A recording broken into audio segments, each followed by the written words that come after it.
Welcome to the next video. So अब हम mutual fund के अंदर जाने वाले हैं कि अंदर की डिटेल कहाँ से देख सकते हैं। तो अंदर की डिटेल के लिए आपको ये स्क्रॉल करना है। स्क्रॉल जैसे ही आप करेंगे, जैसे कि हमने इसको पहले ही देखा था कि रिटर्न वाइज रैंकिंग क्या रहती है फंड्स की, यहाँ पे दिखती रहती है टाइम वाइज, और नीचे टैक्स कैसे काम करता है वो भी यहाँ पे दिखता रहता है। यार इक्विटी कितना है इस फंड में, इक्विटी है 88%, डेट कितना है 0.49, दैट्स इट। एंड अदर्स में कुछ 10% पैसा रखा हुआ है, विच इज़ मार्जिन, TREPS, जो कि पैसा बॉन्ड्स टाइप के कुछ होते हैं, उनको लिक्विडिटी मेंटेन करने के लिए होता है, क्योंकि कई बार लोग पैसा निकालते रहते हैं म्यूचुअल फंड से, निकालते डालते रहते हैं ना, तो कुछ लिक्विडिटी मेंटेन करनी होती है।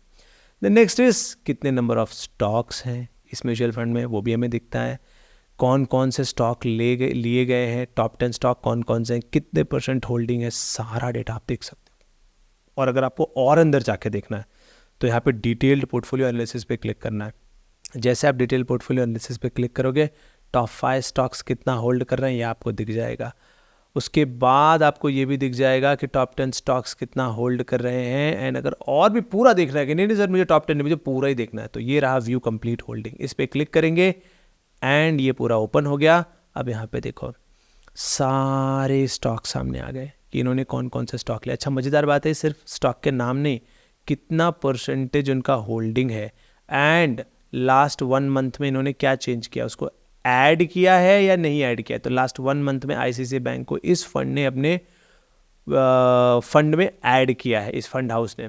ठीक है, सेक्टर वाइज भी अगर आप देखना चाहते हो यहाँ पे क्लिक करो सेक्टर वाइज। जैसे कि 20% प्राइवेट बैंक्स में पैसा इनका पड़ा हुआ है, उसमें भी 3 bank, ICICI, HDFC, Axis. Then computer asset management company Infosys, TCS, HCL, Wipro, इनमें पैसा पड़ा हुआ है 7-8%। उसके बाद पैसेंजर कार व्हीकल में 6% पड़ा हुआ है। तो ऐसे आप यहाँ पे सेक्टर वाइज भी देख सकते हो, मार्केट कैप वाइज भी देख सकते हो कि लार्ज कैप में कितना पड़ा हुआ है पैसा। देन फिर उसके बाद आप स्क्रॉल करके देख सकते हो आगे मिड कैप में कितना पड़ा हुआ है पैसा, यहाँ पे दिख रहा है मिड कैप। तो ऐसे ही आप सारे म्यूचुअल फंड को खंगाल सकते हो कि भाई कहाँ कहाँ पे इन्होंने इन्वेस्ट किया हुआ है। बाय द वे इससे आप स्टॉक ढूंढने की भी आपको आसानी होगी। तो बिल्कुल ऐसे ही आप पूरा का पूरा चीज़ यहाँ पे एक साथ देख सकते हो। अच्छा एक ट्रिक बताता हूँ, यहाँ पे जो कैटेगरी में लार्ज कैप दिख रहा है, इस पे जैसे ही क्लिक करोगे आप उसी पेज पे आ जाओगे जहाँ पे हमने शुरू में बात की थी कि सारे फंड एक जगह दिख रहे हैं, इक्विटी, हाइब्रिड, डेट, एंड इन सब के अंदर के भी सारे फंड यहाँ पे हमें दिखते रहते हैं।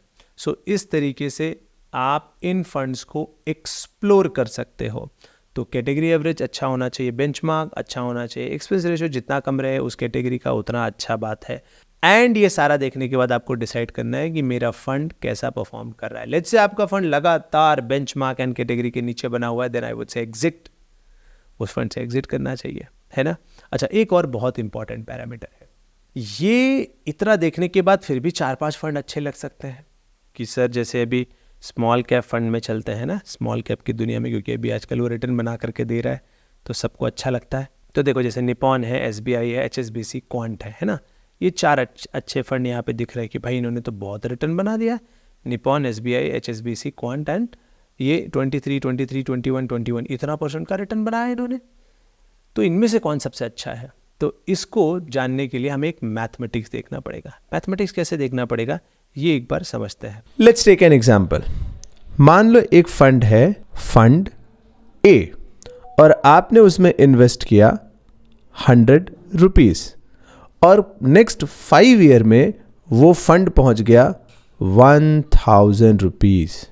ठीक है, एंड वहीं दूसरा एक फंड है, लेट्स से फंड का नाम है फंड B, उसमें भी 100 रुपीज़ अगर इन्वेस्ट किया होता तो वो फंड आपके 100 रुपीज़ को कर देता 1100 रुपीज़।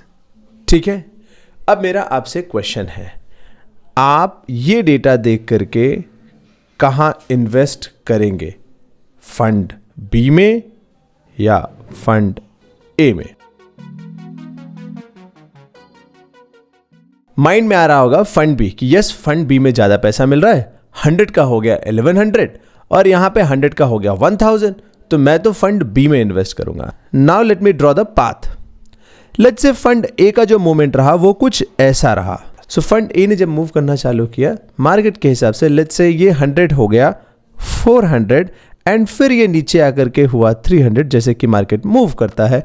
300 से ये हुआ लेट्स से 500, 500 से फिर से ये नीचे आया 400 एंड फिर ये पहुंच गया 700 एंड देन फाइनली ये आ गया 600 एंड फिर ये 7 एंड ये यहाँ पे पहुंच गया 1000। इस तरह का लेट्स से इसका मूवमेंट रहा। तो ये एक हो गया movement. Now second movement is दूसरे फंड का, फंड बी का, जिसने आते ही मूव किया इतना फास्ट, फिर इतना डिप, फिर ये लगातार नीचे बना रहा, फिर ये ऊपर, फिर फाइनली ये ऊपर चला गया।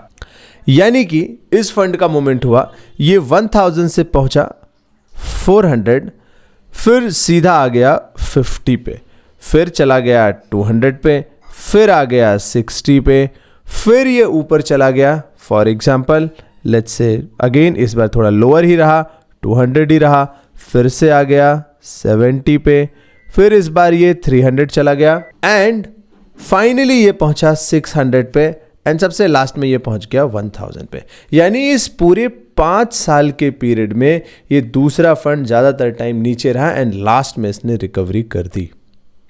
तो अब मेरा क्वेश्चन है कि ये पाथ देखने के बाद आपको क्या लगता है, आप फंड ए में इन्वेस्ट करेंगे जो ज़्यादा कंसिस्टेंट है या फंड बी में जो बहुत ज़्यादा फ्लक्चुएटिंग है? आई होप आपका आंसर बहुत ही क्लियर होगा कि यस, स्टेबल फंड में इन्वेस्ट करना है।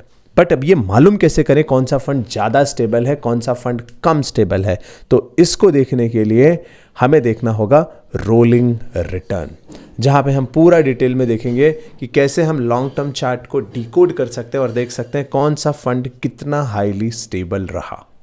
तो अब मैं एक और नया टूल बता रहा हूँ आपको यहाँ पे, जो हम यूज़ करते हैं, जो मैंने सेशंस में सिखाया भी है, और वो टूल का नाम है एडवाइज़र खोज।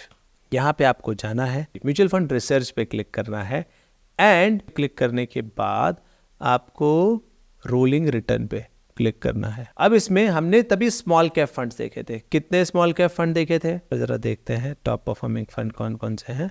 तो देखो, निपॉन है, एसबीआई है, एचएसबीसी, क्वांट, मान लो ये सबसे ज़्यादा रिटर्न देने वाले 4 फंड हैं। तो ज़रा इन फंड्स को करीब से देखते हैं कि किसका रोलिंग रिटर्न अच्छा रहा है, कैसे देखना होता है। तो मैं टूल यहाँ पे सिखा रहा हूँ। इक्विटी का स्मॉल कैप सेगमेंट में जाते हैं, स्मॉल, एंड इसमें भी हमें कौन सा फंड देखना है, निपॉन इंडिया, ठीक है। देन हमें देखना है कौन स्मॉल कैप। यहाँ पे मैं सबको ले रहा हूँ, सबका तो सबको रेगुलर ले रहा हूँ, एक डायरेक्ट लेता तो सब डायरेक्ट लेता, ठीक है। तो सबको सिमिलर रखने के लिए मैं बात कर रहा हूँ। लेट्स से निपॉन हो गया, क्वांट हो गया, एचएसबीसी भी था ना एक उसमें से, एचएसबीसी, देन एक है एसबीआई था, स्मॉल कैप फंड, ठीक है। सो ये चारों फंड देखो, चारों टॉप परफॉर्मिंग फंड थे, निपॉन, एसबीआई, एचएसबीसी, क्वांट। हमने निपॉन, एचएसबीसी, क्वांट, एसबीआई, ठीक है, वही चारों फंड हमने यहाँ पे ले लिए। अब इनको रोलिंग रिटर्न हम चालू करेंगे 3 साल का, कि 3 साल का रोलिंग रिटर्न देखते हैं। 3 साल का रोलिंग रिटर्न मतलब क्या, कि कभी भी अगर मैंने इन्वेस्ट किया होता और वहाँ से 3 साल रुकता तो ऐसे फंड में क्या होता पुराने डेटा के हिसाब से। एंड यहाँ पे स्टार्ट डेट 2019 की है, ठीक है। तो इस पर मैं फोकस नहीं कर रहा हूँ, मैं बस सबमिट पे क्लिक कर रहा हूँ, बताता हूँ कि क्यों। जैसे आप सबमिट पे क्लिक करोगे आपको सबका इंसेप्शन डेट मालूम पड़ जाएगा। ये एचएसबीसी का फंड 2014 से चालू है, बाकी सब 2010 के पहले से चालू है। तो हमें सबको बराबर रखना है ना, तो ये 2014 से चालू है, तो बाकी सबका भी हम डेट 2014 से लेंगे कि चलो 2014 से कैसा परफॉर्मेंस है सबका।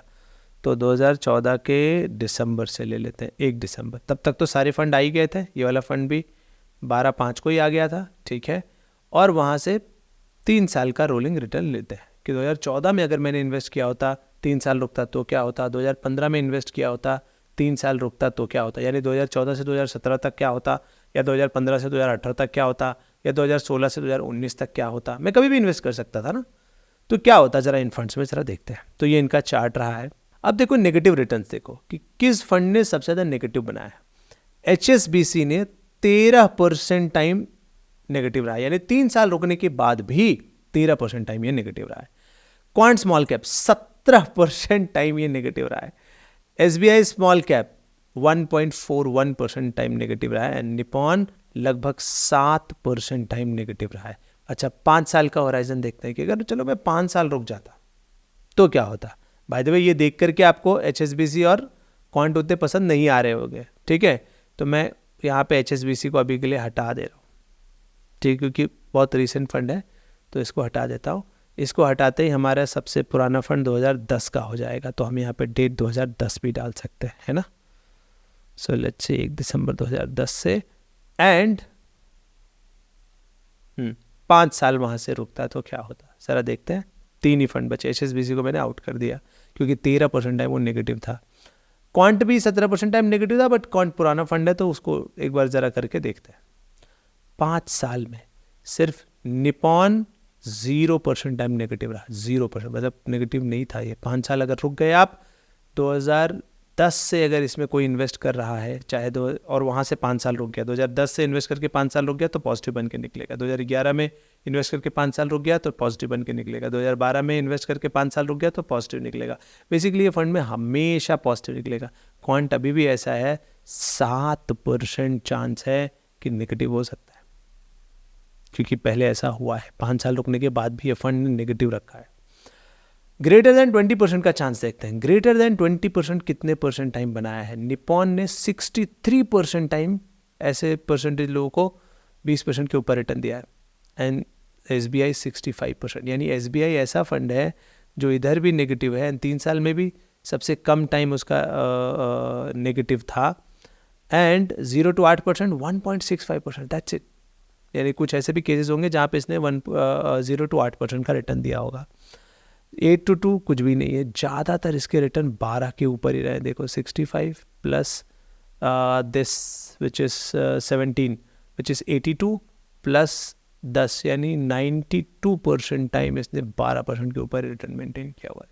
सो इन तीनों फंड्स में से देख करके आपको समझ में आ गया होगा कि SBI काफ़ी अच्छा है। This is called rolling return. यानी मैंने आपको एक और टूल सिखाया कि रोलिंग रिटर्न कैसे देखा जाता है, ठीक है। आई होप ये आपको एकदम अचानक से रिफ्रेशर रहा होगा। सेशंस में हमने तो ये सब सीखा ही है, बट यहाँ पे आपको भी एक रिफ्रेशर मिला होगा कि हाँ यार ये तो बहुत काम का टूल है रोलिंग रिटर्न्स देखने के लिए, ठीक है।